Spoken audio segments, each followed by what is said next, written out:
I was born with a curiosity to explore the realms of darkness, to seek out the elusive shadows and question their existence, their never-ending convolution with the light. All things were born from this darkness.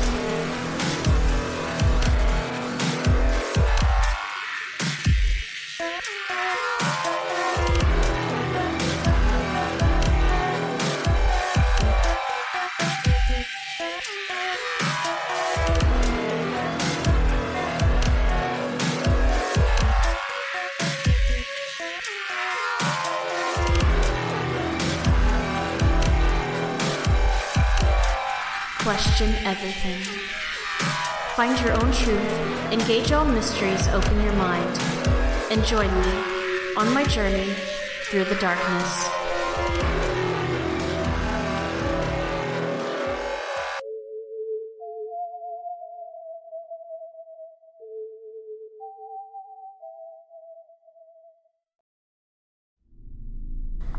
The interesting thing about skeptics is that we're always looking for proof. Question is, what in the hell would we do if we found it? On January 28, 2011, cinema-goers everywhere could witness the events based on a horrific reality and the battle between good and evil. The Rite, starring the always magnificent Anthony Hopkins, opens up with the following statement. Quote, "In 2007, the Vatican's chief exorcist revealed an initiative to install an exorcist in every diocese worldwide. 3 days later, the Vatican denied the story." Unquote. The movie closely follows the real-life events experienced by a young seminary student whom is skeptical in the practice of exorcisms. He urges that the possessed should be treated to psychiatric evaluation and not exorcism. It isn't until he is sent to apprentice with the legendary priest who has performed thousands of exorcisms that his skepticism begins to unravel and the horrors of demonic possession become a reality. Although a very secretive occasion, there have been many documented events that occur during a real-life exorcism that is witnessed by men of God. Some have their foundation of faith questioned. Some of the true events that happened both in real life and the movie was a very dramatic scene where a possessed girl vomits the nails of Christ's crucifixion. In reality, there was a girl who vomited 7 2-inch black nails. Upon falling to the floor, all but one dissolved into a black liquid. The remaining nail was kept by the Franciscan priest who witnessed it. Father Carmine, the man that Anthony Hopkins portrays in the film, once witnessed a woman vomit a black frog that also disintegrated into black liquid when it hit the floor. Demonic possessions have been recorded as far back as ancient Sumerian times. The Sumerians believed that all ailments of the mind and body were caused by sickness demons.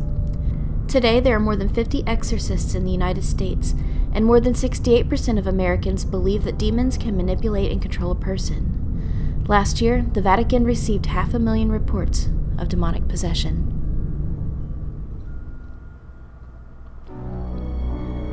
Another movie that is based on true events and that also stars Anthony Hopkins is the cult classic The Silence of the Lambs.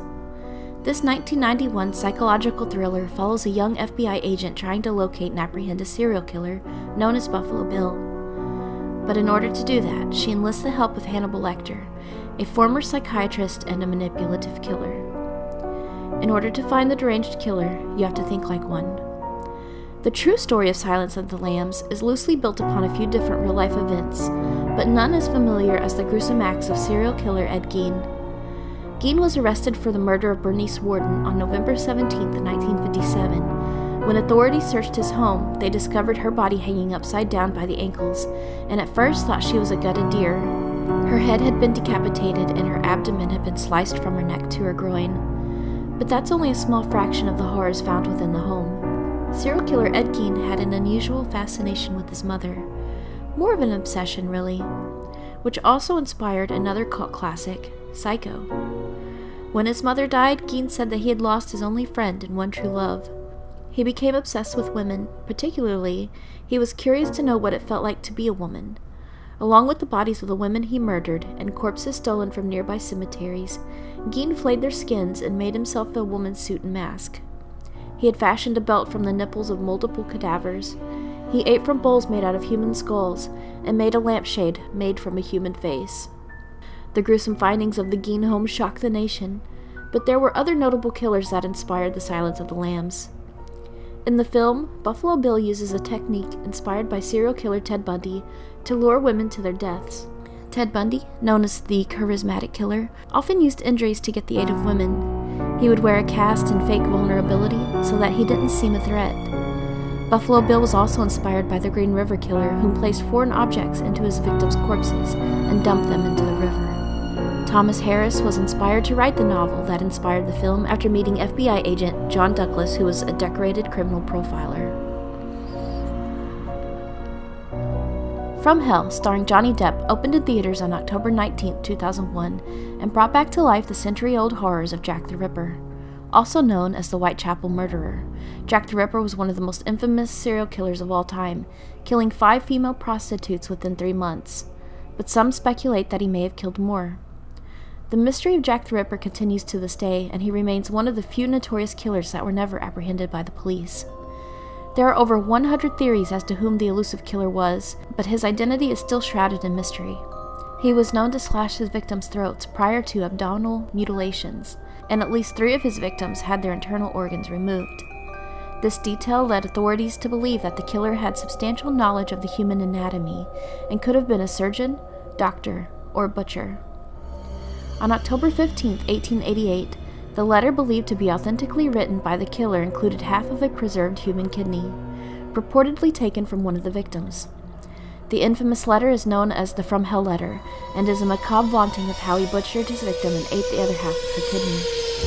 Although he wasn't the first serial killer, the unparalleled publicity made the Jack the Ripper case a worldwide media frenzy, and he soon became one of the most talked about killers that ever lived. I will end this one on a quote by the killer himself. "One day, men will look back and say that I gave birth to the 20th century."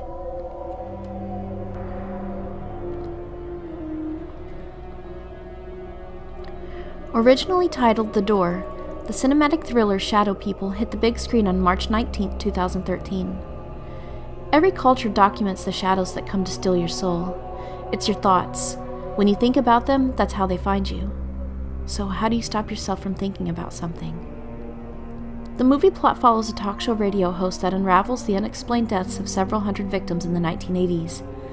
The reason for the deaths turn out to be a conspiracy about encounters with the elusive and equally mysterious beings known as the Shadow People. The reality of this movie is that this phenomenon occurs in real life and affects hundreds of thousands of people worldwide. Generally, when you first encounter a shadow person, they are seen from the corner of your eye, hiding in the hindrance of your peripheral vision, or darting across the room at lightning speeds. At first you question whether or not you saw what you thought you seen. There are more and more cases of people witnessing shadow people. Sometimes they are even seen straight on and for longer periods of time. Some witnesses even report being attacked while they sleep by these terrifying beings. While no one can fully explain what they are always described in the same way: featureless shadows. When you encounter a shadow being, a strong sense of being watched is felt, along with an impending sense of malevolence and evil. They are mostly known as solitary entities, but have also been seen in groups.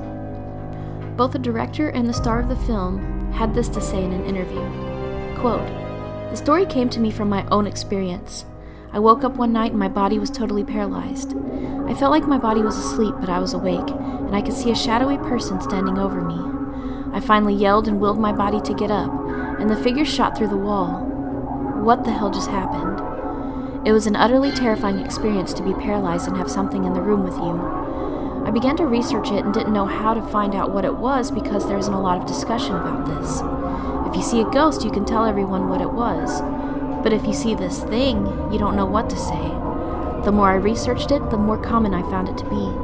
Almost every culture has a name for this, and our roots have explanation for it. If you look at the Old English word nightmare, a mare is an evil spirit that comes in the night to suffocate you. If you look at the etymology of the word, it refers to a spirit that holds you down, but now it means something totally different. I learned about an epidemic in the late 70s where the CDC was sent in, and it was officially referred to as Sudden Unexplained Nocturnal Death Syndrome. Other little pockets of this popped up in places all around the world, and it's funny how the stories are right among us, but no one is really talking about them." Unquote. Star of the film Dallas Roberts shared that, After researching for the role, he began seeing these dark entities from the corner of his eye. They were everywhere he looked. Quote, "When you learn about something for the first time, you start to see it everywhere. I learned that the figures in the shadows have existed in cultures for a long time and started to have a better frame of reference. After we started being exposed to it, everyone involved in the movie began to have the same experiences. The more they learned about it, the more it gets in." Unquote. Wes Craven's A Nightmare on Elm Street made us think twice before closing our eyes and drifting off to sleep. But those who were made uncomfortable by the movie finally drifted off to sleep telling ourselves it wasn't real, it was just a movie. But did you know that A Nightmare on Elm Street was inspired by a horrifying true story?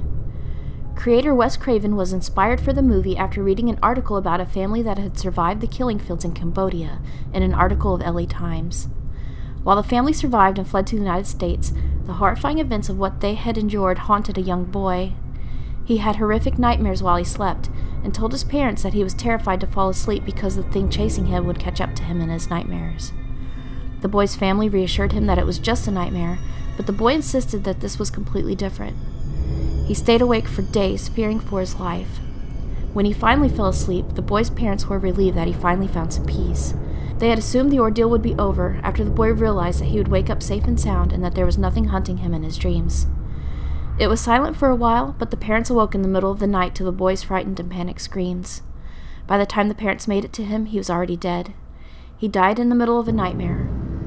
An autopsy of the boy revealed that he had died from unexplained reasons. After his death, the family found a coffee pot full of coffee that he used to stay awake, hidden in his closet. I don't know about you, but I don't think I'll be going to sleep tonight.